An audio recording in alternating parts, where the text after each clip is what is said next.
What's going on YouTube? David here, back with another video, and today I'll be going over my top 5 things I don't like about my Q50.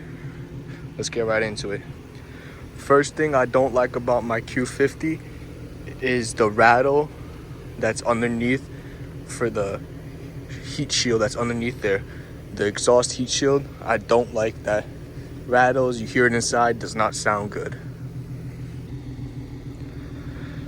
My second thing I don't like about this car is when you come inside,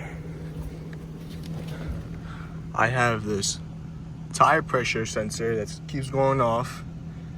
It's the sensor, but I fixed it and it still says I have a flat or low air, but there's no low air. That's one thing I really dislike. Third thing I dislike about this car is how slow the screen is. Like, super slow.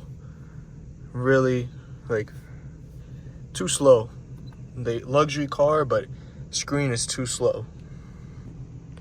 And now for the fourth thing I dislike about this car is the tan headliner.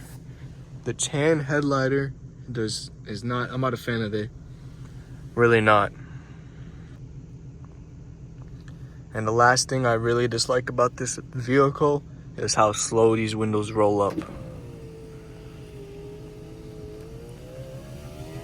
Yeah, there's an easy fix for it, but just they're too slow, and it's a common issue on these Q50s.